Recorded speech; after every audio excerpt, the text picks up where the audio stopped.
ಸ್ನೇಹಿತರೆ ನಮಸ್ಕಾರ. ನಾನು ಈಗಷ್ಟೇ ಕರಾವಳಿ ಸಿನಿಮಾದ ಟ್ರೈಲರ್ ನೋಡಿದ್ರೆ ಒಂದೇ ಮಾತು, ಸೂಪರ್ ಸಖತ್ತಾಗಿ ಬಂದಿದೆ.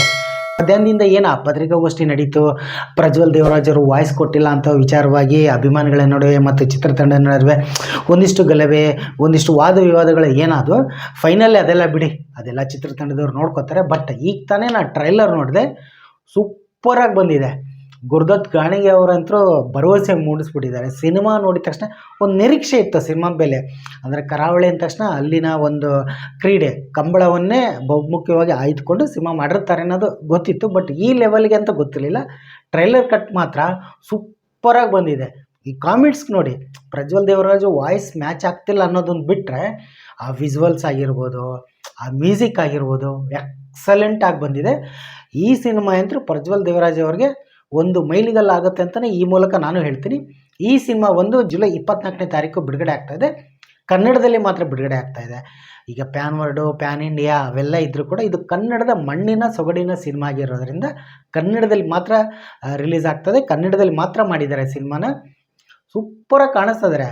ನನಗೆ ಅವ್ರು ಪ್ರಜ್ವಲ್ ಅವರು ಎಂಟ್ರಿ ಕೊಟ್ಟ ತಕ್ಷಣ, ಆಮೇಲೆ ಮಿತ್ರ ಅವರಾಗಿರ್ಬೋದು, ರಾಜ್ ಬಿ ಶೆಟ್ಟಿ ಅವರಾಗಿರ್ಬೋದು, ನನಗೇನು ಕುತೂಹಲ ಅಂದರೆ ಮಿತ್ರ ಮತ್ತು ರಾಜ್ ಬಿ ಶೆಟ್ಟಿ ಅವರು ಮತ್ತು ಪ್ರಜ್ವಲ್ ಅವರು ಅವ್ರ ಸಂಬಂಧಗಳೇನು, ರಮೇಶ್ ಇಂದ್ರ ಅವರ ಪಾತ್ರನೂ ಕೂಡ ಗಮನ ಸೆಳೆಯುತ್ತೆ.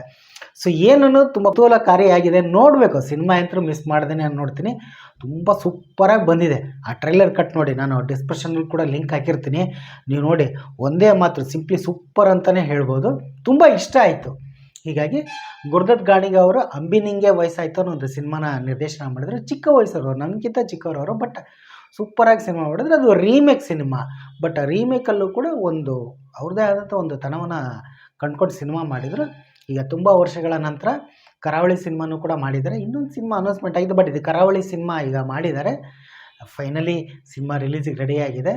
ಈ ಚಿತ್ರಕ್ಕೆ ನಾಯಕಿ ಆದವರು ಇಬ್ಬರಿದ್ದಾರೆ.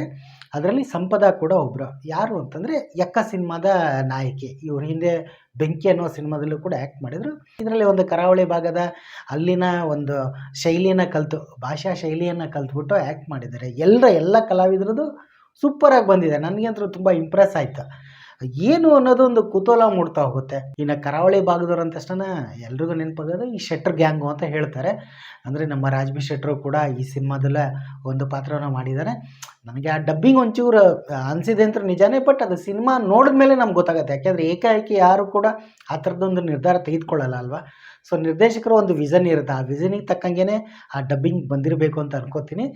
ಬಟ್ ವಿಸುವಲ್ಲಿ ಮಾತ್ರ ಸೂಪರ್ ಆಗಿದೆ. ಆ ಬೆಂಕಿಯಿಂದ ಜ್ವಾಲೆಯಿಂದ ಹೇಳೋದಾಗಿರ್ಬೋದು, ಆ ಯಕ್ಷಗಾನದ ಆ ವೇಷ ಹಾಕ್ಕೊಂಡಿರೋ ಪ್ರಜ್ವಲ್ ಅವರ ಆ ಪಾತ್ರ ಆಗಿರ್ಬೋದು, ಸೂಪರ್ ಅಂತಲೇ ಹೇಳ್ಬೋದು. ಪ್ರಜ್ವಲ್ ಅವರ ಸಿನಿಮಾಗಳನ್ನ ನಾನು ಸಕ್ಸಸ್ ಸಿನಿಮಾಗಳಿಂದ ನೋಡ್ಕೊಂಡು ಬಂದಿದ್ದೀನಿ.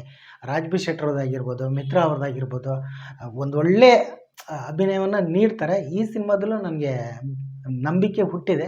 ಈ ಸಿನಿಮಾದಲ್ಲೂ ಅವ್ರ ಅಭಿನಯ ಸೂಪರಾಗಿರುತ್ತೆ ಅಂತ. ಹಾಡುಗಳು ನೋಡಬೇಕು, ಕೇಳಬೇಕು ಹೆಂಗೆ ಬರುತ್ತೆ ಏನಂತ. ಯಾಕೆಂದರೆ ಆ ಮ್ಯೂಸಿಕ್ಕು, ಆ ಬ್ಯಾಕ್ಗ್ರೌಂಡ್ ಸ್ಕೋರೇ ಸೂಪರಾಗಿ ಬಂದಿದೆ. ಹೀಗಾಗಿ ಚಿತ್ರದ ಮೇಲೇನೋ ಒಂದು ನಿರೀಕ್ಷೆ ಒಂದು ದುಪ್ಪಟ್ಟಲ್ಲ, ಒಂದು 100ಕ್ಕೆ 100% ಮಾಡಿಬಿಡ್ತು ಅಂತಲೇ ಹೇಳ್ಬೋದು. ಆ ಪೋಸ್ಟರ್ ಒಂದು 2 ವರ್ಷದ ಹಿಂದೆಯೇ ಶುರುವಾದಂಥ ಸಿನಿಮಾ ಇದು. ಒಂದು ಕಂಬಳದ ಕೋಣ ಇದೆಲ್ಲ ಬಂದಾಗ ಇದೇನೋ ಒಂದು ಅಲ್ಲಿನ ಒಂದು ನೇಟಿವಿಟಿ ಕರಾವಳಿ ಶೈಲಿ ಅಂತ ಅಂದ್ಕೊಂಡಿದ್ದೆ. ಬಟ್ ಈಗ ಟ್ರೈಲರ್ ನೋಡಿದ ಮೇಲೆ ಅಂತೂ ಸೂಪರ್ ಆಗಿದೆ. ಆ ಪತ್ರಿಕಾಗೋಷ್ಠಿಯಲ್ಲಿ ಕೆಲವೊಂದು ವಿಚಾರಗಳು ಹಾಗೀಗೂ ನಡೆದು, ಅದು ಎಲ್ಲ ಯೂಟ್ಯೂಬ್ ಚಾನಲಲ್ಲೂ ಕೂಡ ನೀವು ನೋಡಿರ್ತೀರ. ಬಟ್ ಇರಲಿ, ಅದೆಲ್ಲ ಚಿತ್ರತಂಡದವ್ರು ಏನೋ ನೋಡ್ಕೋತಾರೆ. ಬಟ್ ಸಿನಿಮಾ ಮೇಲೆ ನಿರೀಕ್ಷೆ ಅಂತೂ ತುಂಬ ದುಪ್ಪಟ್ಟಾಗೋಯ್ತು ನನಗೆ. ಸೊ ನಾನಂತೂ ಮಿಸ್ ಮಾಡ್ದೇ ಈ ಸಿನಿಮಾನ ನೋಡ್ತೀನಿ. ನೀವು ಕೂಡ ಈಗ ಟ್ರೈಲರ್ನ ನೋಡ್ಬಿಟ್ಟು ನಿಮ್ಮ ಅನಿಸಿಕೆ ಅಭಿಪ್ರಾಯನ ತಿಳಿಸಿ ಅಂತ ನಾನು ಕೇಳ್ಕೊತೀನಿ. ಚಿತ್ರತಂಡದವರಿಗೆ ಒಳ್ಳೆಯದಾಗಲಿ. All the best.